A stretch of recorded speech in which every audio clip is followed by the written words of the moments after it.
Kenaikan harga minyak dunia sukses mendorong harga bahan baku plastik global naik ke level yang baru. Kelangkaan pasokan yang akut dan masalah produksi beberapa produsen utama juga ikut menyumbang lonjakan harga bahan baku tersebut. Di tengah gejolak pasar yang hebat seperti ini, China tampaknya tenang-tenang saja dengan gerak industri manufaktur yang cenderung positif sejak akhir tahun lalu. Tapi apakah memang benar seperti itu? Apakah memang pasar bahan baku plastik China cukup aman? Apakah kegiatan industri China ini mempengaruhi tanjakan harga PP dan PE di Asia?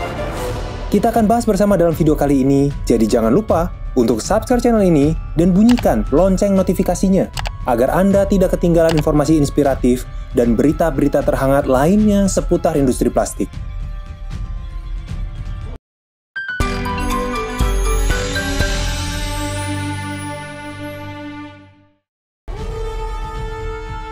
Tiga minggu setelah liburan tahun baru Imlek, harga PP impor China dilaporkan masih terus menanjak.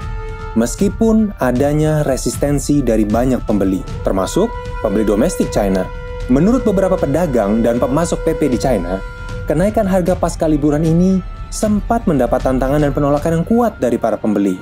Karena banyak pembeli telah menyiapkan pasokan yang cukup banyak sebelumnya, sehingga kebanyakan menunggu harga untuk turun kembali sebelum mereka menambah pasokan serta menekan para pemasok untuk memberikan potongan harga khusus untuk kebutuhan mendesak mereka.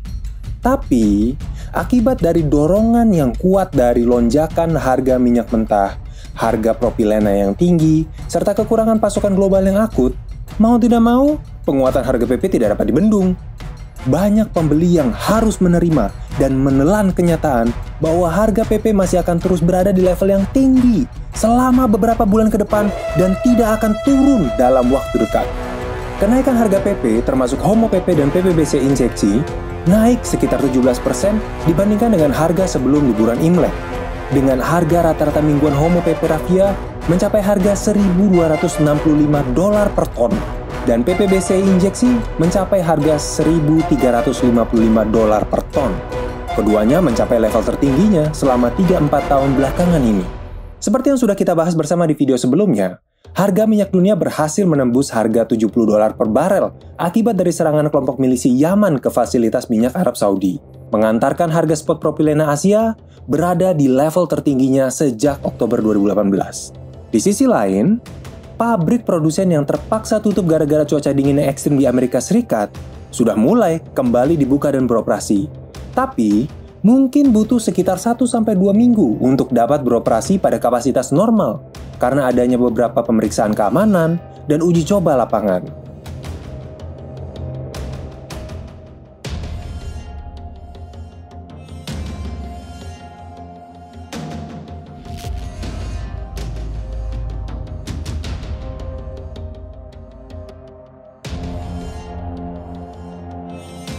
Jadi, nampaknya harga PP di daerah Eropa dan Amerika Serikat masih akan terus terdongkrak didorong oleh berbagai sentimen ini.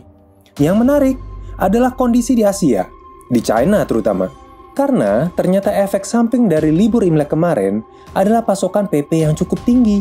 Karena produsen biji plastik terus beroperasi sepanjang liburan membuat pasokannya menumpuk cukup banyak.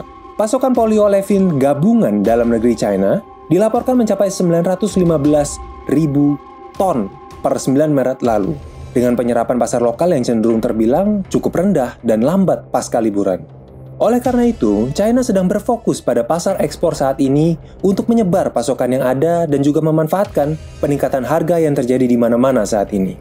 Peningkatan kegiatan ekspor ini ditambah dengan beberapa penutupan pabrik lokal di China diharapkan bisa mengimbangi tingkat penyerapan pasar lokal yang rendah dan menghindari oversupply dalam negeri China. Penawaran PP ekspor China ini baru-baru dilaporkan sudah muncul di Vietnam, Turki, dan Eropa.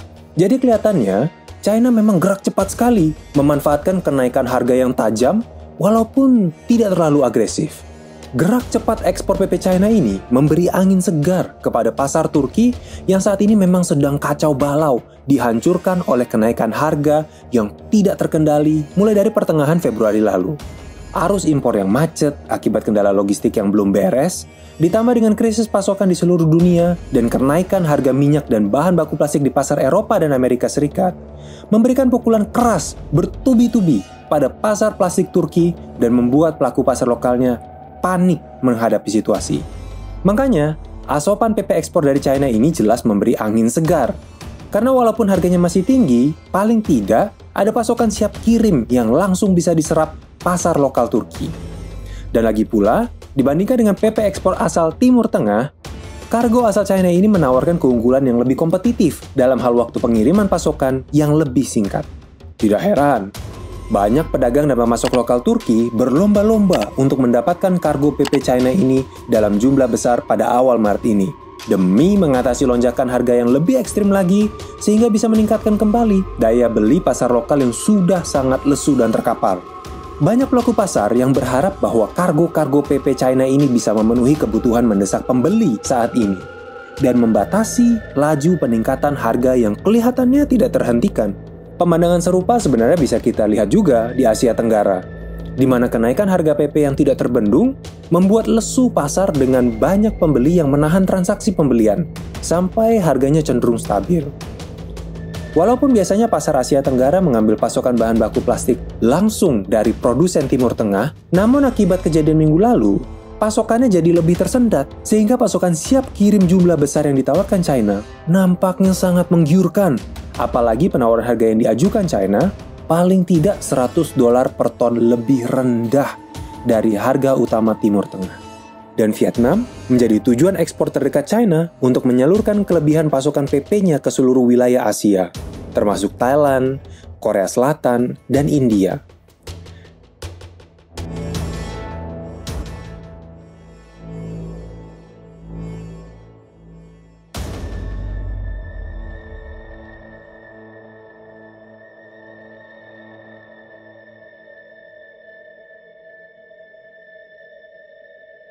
Tapi tidak hanya pasar Asia, China juga menargetkan pasar Eropa.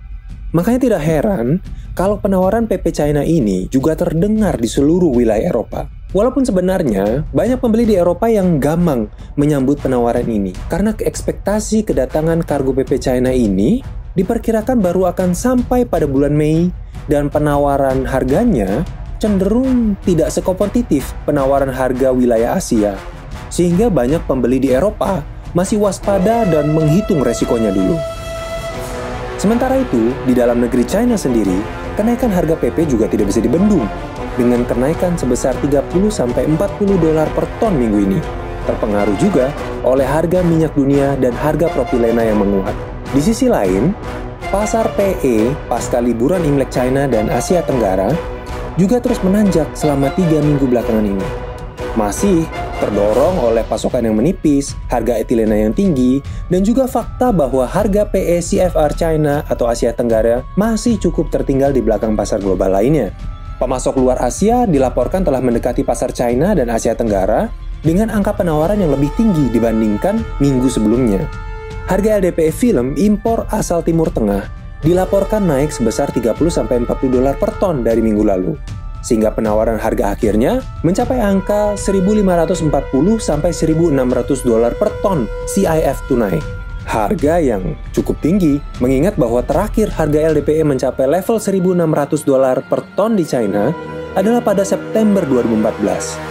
Harga LLDPE dan HDPE film asal yang sama juga mengalami kenaikan yang sama, dengan LLDPE yang naik sebesar $40 per ton, mencapai angka akhir $1.170-1.230 per ton, disusul juga oleh HDPE yang naik $10-30 per ton, menjadi $1.160-1.210 per ton.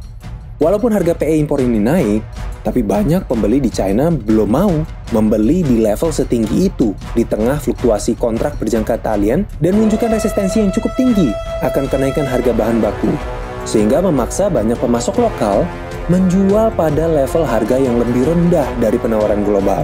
Banyak pedagang yang mengaku kesulitan untuk membebankan kenaikan harga tambahan kepada para pembeli mereka, sehingga kebanyakan terpaksa memilih menanggung terlebih dahulu selisih harga tersebut untuk memastikan penyerapan pasar tetap tinggi dan melindungi nilai PE dari kenaikan harga lebih lanjut. Tidak hanya di China, Hampir di seluruh Asia, para pembeli mengambil sikap yang sama. Terus menahan transaksi pembelian dan hanya membeli sesuai kebutuhan mendesak saja, sambil memantau perkembangan harga PP dan PE yang terjadi. Para pemasok dan pedagang mengantisipasi kondisi ini dengan membatasi pasokan yang ada, sehingga pasokan yang tersedia semakin terbatas selama beberapa bulan ke depan. Jadi, kalau berharap bahwa harga PP dan PE akan turun dalam waktu dekat, kelihatannya masih agak sulit.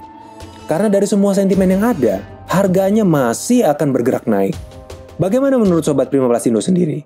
Seperti apa geliat pasar ke depannya? Silakan bagikan pendapat Anda di kolom komentar di bawah. Jangan lupa untuk like dan share video ini ke teman, keluarga, serta rekan bisnis Anda.